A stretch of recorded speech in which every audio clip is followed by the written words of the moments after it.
Dans la série des C'est vrai. entrevues sur des projecteurs qu'on fait chez Action Coach, on parle aujourd'hui avec Denis Courchaine de Québec Contact. Bonjour, Denis. Bonjour, ça va bien? Ah oui, ça va bien, merci. Denis, expliquez-nous un peu ce que vous faites chez Québec Contact, grosso modo. Ben, chez Québec Contact, on est des représentants de plusieurs compagnies, surtout dans les produits naturels pour l'instant. On commence à aller de plus en plus dans la bouffe et dans d'autres créneaux, mais principalement suppléments, santé, beauté, alimentation saine, donc sans sucre, sans gluten, dans les boutiques d'aliments naturels et de plus en plus également, on s'en va dans le domaine épicerie conventionnelle où on va faire certaines épiceries, certains bureaux chefs d'épicerie au Québec, mais la demande, elle se fait sentir pour l'Ontario. Alors, Québec Contact, un jour, changera peut-être de nom. Pour l'instant, on garde le même nom, mais éventuellement, déjà, on est en Ontario depuis environ 4 ans. Juste pour donner un exemple, pour vos clients au Québec ou en Ontario, c'est qui exactement? On a des clients, je vais donner un exemple d'un compagnie Platinum. Platinum, qui est une marque de suppléments que j'ai ici quelque part, qui est carrément une super bonne marque de suppléments de produits naturels. Dans le fond, nous, dans le fond, on vend en boutique d'aliments naturels pour eux. Alors, on fait tout au Québec, que ce soit la vente, mise en marché, promotion, présentation de nouveaux produits, que ce soit démo dans certains cas. Alors, on donne le service clé en main à notre compagnie qui, soit ils peuvent être au Québec, mais souvent sont en Ontario, dans l'Ouest, même dans certains rares cas aux États-Unis. Le Québec, c'est un petit peu plus compliqué à gérer pour une compagnie qui est anglophone. Dans certains cas, c'est le décalage horaire. Dans certains cas, c'est la mentalité. Alors, nous, on va gérer le Québec. Puis, comme je disais tantôt, de plus en plus, on commence à gérer des marques en Ontario. Comme vous me disiez dans le début de notre rencontre à nous, ce Québec Contact, c'est ce qui est derrière vous, finalement. C'est pas mal, ça. Ça donne une bonne idée quand même. C'est une parcelle. Votre parcours pour arriver là, pour arriver à votre entreprise d'aujourd'hui, être entrepreneur, ça a été quoi? Moi, c'est facile. Moi, j'ai été 20 ans employé. Je veux être 20 ans employeur et après ça prendre la retraite. Alors, on verra si les chiffres vont fonctionner. De 22 à 42, j'ai travaillé pour des multinationales ou des compagnies des moyennes entreprises. J'ai travaillé des beaux noms, là, comme j'ai travaillé pour Evian, j'ai travaillé pour Pfizer, des compagnies comme Bioforce. Et puis, à 42 ans, j'ai eu l'opportunité de lancer mon entreprise. Je l'ai pris, cette opportunité-là. Et ça fait déjà 13 ans que je suis à mon compte. J'ai 20 employés et là, je vois maintenant les deux côtés de la médaille. Il n'y en a pas un qui est mieux que l'autre. Employé, ça a des avantages, employeur aussi. Mais pour aujourd'hui, dans mon cas, moi, dans ce que je rêvais de faire, je suis content d'être employeur. Et vous avez combien d'employés chez vous? On a 4 employés et on a 2 consultants qui font partie de l'équipe, qui ne sont juste pas officiellement employés. On est 6 en tout. OK. Puis c'est des gens qui étaient dans Sans le compter, domaine. ouais. Oui, ben, il y en a deux que c'est des gens que j'ai connus devant mon travail, qui sont là avec moi depuis une douzaine d'années. Il s'est greffé une assistante aux ventes, il s'est greffé une autre représentante il y a un an qu'on a rencontré. Et j'allais dire aussi, mais en Ontario, j'ai également une équipe de 4 personnes qui ne sont pas des employés, qui sont comme moi, j'appelle ça des sous-courtiers. Alors, c'est des gens qu'on engage, avec qui on partage les commissions qu'on fait. Ça a été quoi votre plus gros apprentissage de venir, de passer d'employé pour les grandes entreprises à employeur, à entrepreneur? Le plus grand apprentissage, c'est une bonne question. Pas mal gérer les ressources humaines.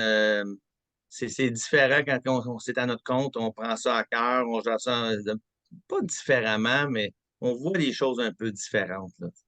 Dans quel sens? Ben, dans le sens que là, c'est moi qui prends la décision. J'ai pas un patron qui me dit quoi faire. Si je dois laisser aller quelqu'un, si je dois couper des heures ou pas augmenter, c'est tout de ma poche quelque part, là, tu sais. Et puis, c'est tout sur moi, là, tu sais. Puis souvent, quand on travaille avec des compagnies, on n'est pas seul. On a un boss d'un boss. Quand on est employeur, on est seul. Toutes les directives viennent de nous. Ça demande quand même pas mal de réflexion, de lecture, d'études. Puis c'est vraiment nous autres on est maître de notre destinée, que ça va bien, c'est nous 100% et 100%. Si ça va mal, c'est nous 100%. Alors, quand tu travailles pour un employeur, ben, c'est un travail d'équipe. Puis, je dirais que c'est plus dur des fois d'être 100% seul. Quand on a des problèmes, je peux pas toujours parler à mes employés, mais avant, quand j'avais un patron, ben, un patron de patron, c'était le fun, on pouvait échanger, trouver des idées. Mais là, il y a des fois qu'on est ressent un peu seul, oui, ça arrive. Est-ce que vous avez un réseau de consultants, de mentors, de gens à qui vous posez des questions? Oui, oui, c'est sûr que ça, c'est l'avantage de vieillir. On a connu des gens il y a 5, 10, 15, 20 ans. C'est des gens qui sont encore là, des fois des coups de téléphone, des fois un petit courriel. Oui, c'est sûr qu'avec les années, on se bâtit quand même un certain cercle d'amis ou de gens qui vont nous aider, là, ça. C'était quoi le plus gros apprentissage dans le fait de devenir entrepreneur? Il y a plusieurs apprentissages. Je ne sais pas s'il y en a un qui est plus gros que les autres. Moi, au début, la comptabilité, pour moi, c'était différent de la comptabilité pour une entreprise où tout arrive, le rapport. On dirait que même les premières quelques semaines, j'étais stressé par des erreurs. Et pourtant, aujourd'hui, je ris de ça tellement parce que c'est juste une question de régularisation. On dirait que la comptabilité, pour moi, les premiers mois, vraiment, puis j'avais 42 ans, j'avais un bac en administration, puis on dirait que je trouvais ça compliqué ou je trouvais ça un petit peu stressant. C'est tellement simple quand tu y penses, hein. Fait que ça, c'est dans vraiment mes premiers mois où là, j'étais quasiment stressé depuis que j'ai mon compte de banque. J'avais pas de raison. On est passé à travers une pandémie. Vous êtes un lien avec les commerces. Les commerces ont été ouverts, ont été fermés dans ce temps-là. Comment vous êtes passé à travers ça? Est-ce que ça a été un défi? Oui, ça a été un défi à plusieurs niveaux. Il y a des clients, des détaillants, je devrais dire, pour être précis, qui voulaient nous voir. Il y en a qui ne voulaient pas nous voir. Alors, moi, j'ai toujours dit, le client a raison. Les détaillants qui veulent me voir, je vais être là. Ça a été stressant. Je revenais à la maison. Il y a des journées, je me souviens que j'étais brûlé d'avoir eu peur de pogner la COVID. Il faut se souvenir à ce moment-là comment on avait peur de ça. Alors, on a continué à couvrir les magasins qu'ils désiraient. Il y en a qu'on a remis ça d'aller les voir, ils ne voulaient pas nous voir. Évidemment, on respectait ça. Alors, on a fait des ventes par téléphone, par vidéo. Évidemment, aujourd'hui, on est rendu beaucoup en vidéoconférence. Ça a changé un petit peu la donne. Alors, on a vécu ça de façon similaire. Mais l'avantage, c'est que nous, les boutiques d'aliments naturels sont tous restés ouvertes et ils étaient, dans certains cas, très occupés parce qu'il manquait de personnel. Alors, ils étaient contents de nous voir pour aller les supporter à prendre des commandes, par exemple. Ils étaient contents de nous voir qu'on amenait des nouveaux produits, qu'on leur donnait des renseignements sur ce qui était disponible, ce qui n'était pas disponible, parce qu'évidemment, un des problèmes qu'on a eu, dans certains cas, c'est qu'on n'avait pas de produits à vendre.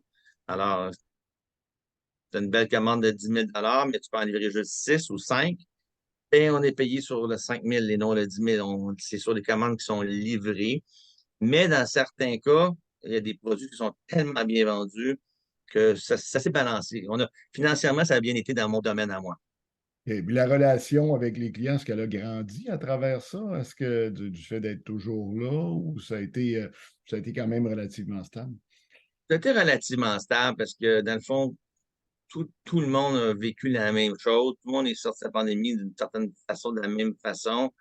Je pense qu'il y a certains détaillants qui se souviennent, mais l'être humain oublie. Euh, qui se souvient qu'il y a 4 ans, moi, je l'ai aidé un vendredi à 4 heures.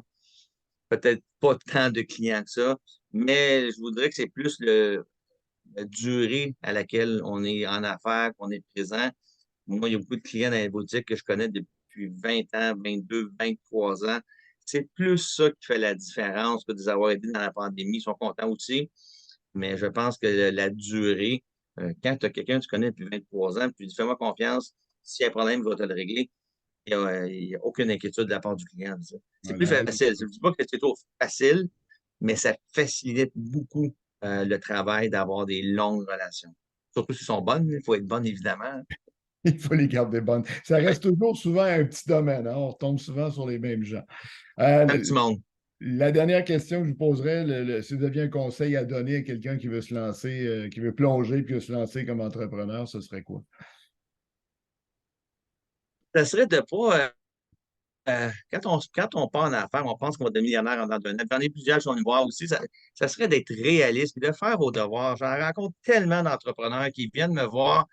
Ils n'ont aucune idée du prix des produits de leurs compétiteurs. Ils n'ont pas fait un magasin, mais eux autres, dans leur sous-sol, ils ont inventé un produit et ils pensent qu'ils vont devenir riches. Je leur souhaite qu'ils arrivent, tant mieux.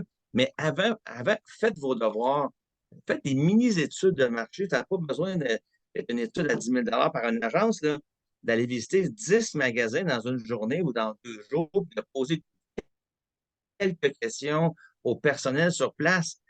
Il y a des compagnies, je leur ai dit, vous n'avez pas pris le temps de vérifier.